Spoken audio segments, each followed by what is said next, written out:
I said Jesus, presidente. Oh, good. These are just out loud speaking. We really don't want you to go after the president. These opinions are not sponsored by. That's when we get the fast talker. With the guy from it's not coached by Chuleta Brothers Incorporated. The Matchbox guy that used to talk fast. What was his name? I don't know. He had all the commercials and he was the speed talker. Yeah. I don't know. That's what we need right now. That's what we need. But like I said, it's just something crazy. It's like I said, it's even affecting sports with Drew Brees coming out. Everybody getting at him. Oh my God, he's getting so on Twitter. I'm like, for me, I'm a Bears fan. I'm like, good. The Saints ain't gonna be that good this year. Even his own players is going at him, bro. I know. Whew. So I'm like, damn, they're gonna like the offensive line's gonna go like this. JJ Watt, go. He's gonna get hit. Or somebody. They're gonna let fucking what's his name? Khalil Mack go hard. For real, man, because get him. Yeah, man. Cause so even sports is getting affected. I mean, even the race car, the Formula One driver was also talking about it as well. And we could dive into sports as we talk. Dude. What's his name? The Moreno from Formula One? Oh, George, the kid Hamilton. Yeah, he was talking about, like, nobody from NASCAR or whatever, Formula One, like, posted anything. None of them had a stand. So he goes, that just tells me, like, how they stand. And he sees the racism because he's the only black dude. Mm-hmm. Well, you got Spanish people, but they're from Europe because you got Spain and this and that. So they're European. They don't consider themselves Latinos. Mm-hmm. But he's the only.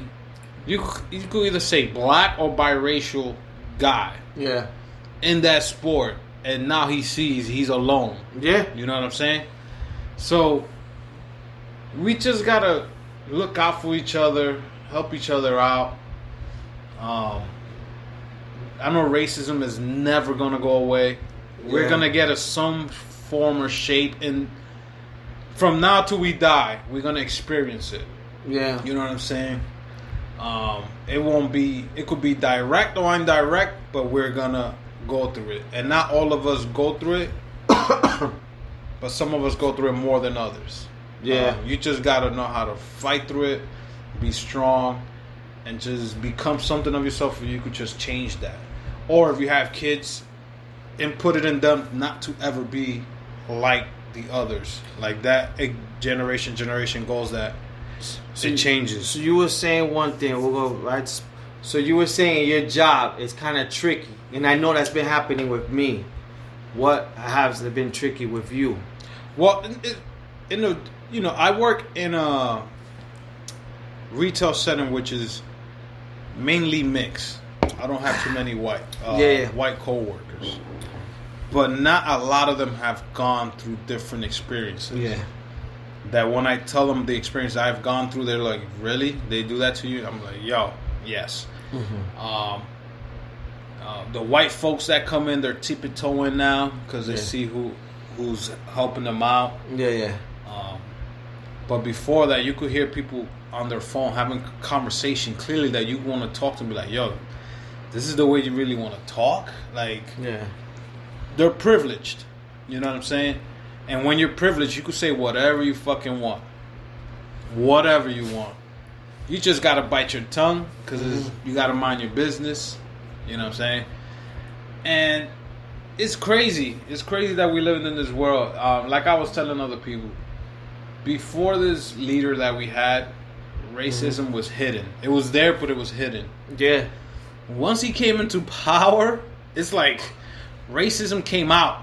Like when Superman opens his shirt and shows everybody the S, it's like everybody's now like puffing their chest out and be like, "Oh yeah, I could say whatever I fucking want," blah blah blah. So I know we've been living in a fucking weird world, but now it's like real weird.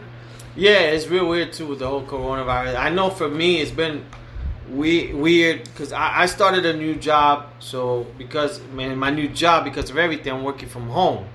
So a lot of my new coworkers, I just know them not personally. I just know them by either phone call, maybe a video Skype that I talk to them and stuff like that, or Zoom that I get to see them on camera.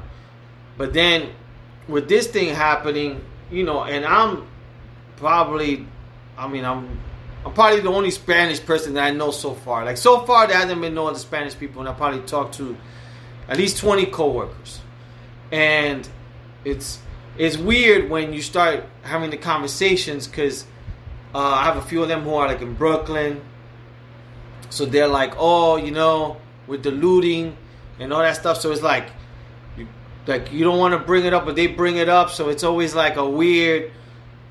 Like, I guess for us, for me, for myself as a minority, is like, of course, for me, I see it more on the black side, because we've been through that. I had cops when I used to be in my block fucking just stop us and just frisk us for no reason, check up on us in my block, thinking we were selling drugs, and we weren't. So I see that side, and I seen all the fucking shit they get away with. But then it's like, my coworkers, I know they probably don't know, and it's like a weird thing, and it's like, so I noticed they always like, they want to know how I feel first. They're always like, oh yeah, the looting, and then they want me to come in to see.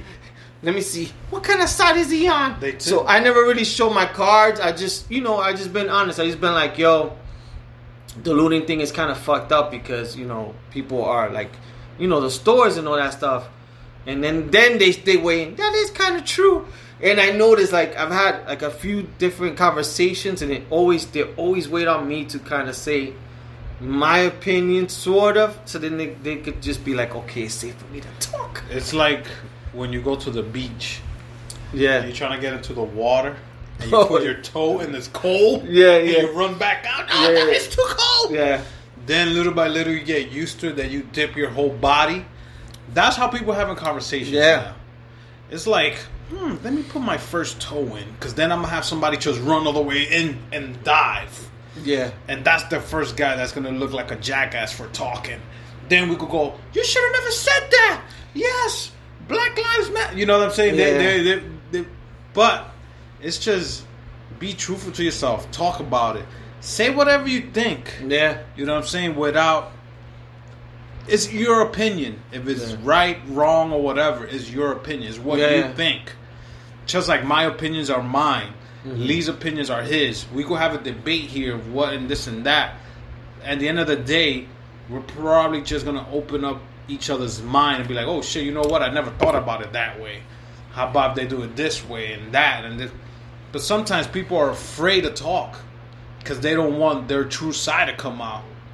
Yeah. You know what I'm saying? Yeah. When somebody says, "Oh, I have black friends," what does that mean? Like, it has nothing to do. Exactly. Yeah. Like, you probably have one black friend, and you just say hi to him because you see him in the hallway. Yeah, that has nothing to do. You don't go through the shit. I hate when people say that. Like, "Oh, I got black friends. I'm not racist." Yeah. It's not about that. Yeah. No. It's not about that. So just talk to people who are not the same. You want higher? Yeah.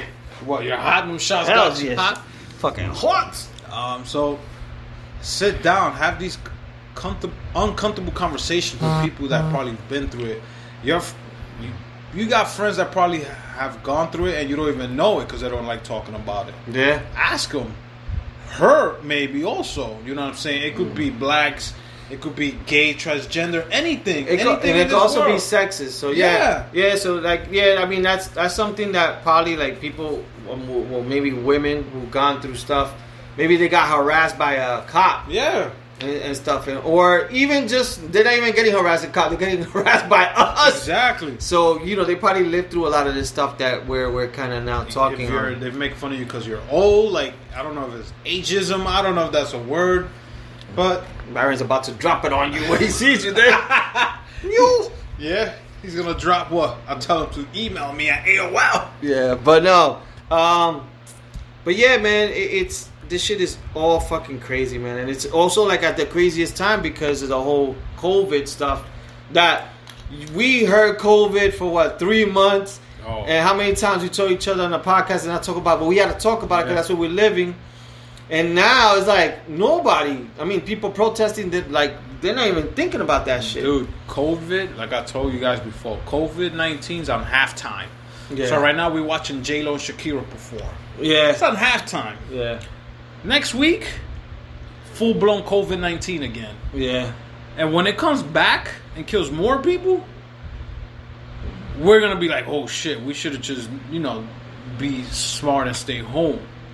Yeah. COVID's still out there, people. We're just not realizing what we're doing to ourselves. Yes, some of these businesses are going to open. We were happy. Yeah. We got emails. June 22nd, barbershops in New Jersey are going to come. I was like, oh, hell yeah. I became stone cold. Yeah. I was like, let me get a beer. Oh, hell yeah. But then you're like, yo, September 22nd, that week is going to be busy. How many guys is the barber going to see that we don't know if he's infected or not? Don't matter if they're wearing gloves, mask, or whatever. That person's going to touch your skin. Yeah. Person's going to touch your face. Yes, they're wearing gloves, but these fucking gloves get more infected than the fucking hands. Yeah. Oh, no, I switch them all the time. Dude. Okay. You're wearing a fucking shirt. The person that came before me to get a cut, we don't know. So you still got to be worried about that. Yeah. Let's say the gyms open up. Is everybody going to rush back to the gym? Because everybody want to go. I think people are. Yeah. I think with anything, bro. Don't matter. I just wonder if Don Coqui opens up. Everybody's going to go. Don't matter how clean they tell you. Oh, we're cleaning our gyms extra how good. How they going to do Don Coqui? We're 6 feet apart. Dude. You think they're going to do lines? Like to dance? The tape? Oh, I thought you said to dance. The tape. Yo, the lines are gonna be down to fucking Manhattan. You'll be lucky, the girl. You can come into my box. Oh my god! I got a chance for the single guys out there. How are we gonna go? You'll be dancing with her from far. Are we gonna wear a mask? Probably forget in there. We throw that shit out. Yo, you know us. We'll take a leak. Yo, we'll take a leak. Yo, this shit too hot. I know. We're gonna be sweating. I should throw that shit in the toilet. We'll throw it in the urinal and then we'll pee on that shit. You're gonna know because we're drugs. You're gonna know the people gonna try to go with Louis Vuitton mask. Oh my god, yeah. Gucci mask that they bought down in Canal Street. What about that Chuleta Brothers mask, people? Oh my god, yeah. I put the link on the site. It does look like a panty, but it doesn't smell like one. Yeah. But yeah, it's gonna be weird. Like when the gyms open up, I'm gonna be a little afraid to go back. Yeah. Cause are we gonna work out with mask on? We're gonna be sweating. So, but I think just as you are afraid, there's gonna be other people who are afraid. Of course, so not gonna be. But eventually we gotta go back to normal. Yeah. But just don't touch butts. Yeah. Like in Curb Your Enthusiasm. Oh my God. I think. Don't touch me, you're sweating. Like I go to the sauna when they went to touch butts. I go to the sauna. Now, am I gonna want to go to the sauna when somebody else is in there because they're sweating? It's gonna be iffy. It's probably gonna be like one or two people at a time. Yeah, you know what I'm saying? I don't think gyms are gonna open full capacity. They're probably gonna have certain things by certain hours. And so I'll be like, yo, so I gotta pay my full membership because you're at full capacity and I can't come in? Yeah. It's not my fault. I want to come to the gym. So now people are gonna want to, I don't want to be in this contract. I want to exchange. I want to go to another gym. Or we can only have 40 people a day or whatever. Yeah. And it's understandable because you don't want, people ain't going to want to, I'm going to run the machine here, you're the next running machine, the treadmill here next to me. I ain't going to want that. I'm going to be afraid. Yeah, I think they're going to probably take out some of that stuff and have it like at least 6 feet apart. Or they're going to block it with something. They're going to put it that they're disconnected and you can't use it. So it's one, skip, one, skip. Yeah. You know what I'm saying? Yeah. Which, if I want people to come back, it's understandable. I will do the same thing. Mm-hmm. My issue is the barbershop. Yeah, I need a fucking haircut. How safe can we be? Yes. Oh, I can wear a mask. You wear your mask. Okay. Dang. But your hand is going by my eye when you're giving me a fade. Your hand goes by my mouth when you're touching up my beard. Like, I'm afraid of shit like that. Elbow goes by the dick. Yeah. Your elbows. You always gotta put elbows in, guys. No, if I want a good haircut, I pull my elbows out. Oh, because you got Peter. That's why you can massage the balls. Elbows out. Elbows out, bro. But yeah, man, I understand we're all waiting, and it's gonna be hard. We gotta go back to normal, but what can we do? Yeah, I don't know, man. That's all gonna be a slow process. Everything is gonna change, but I'll tell you this.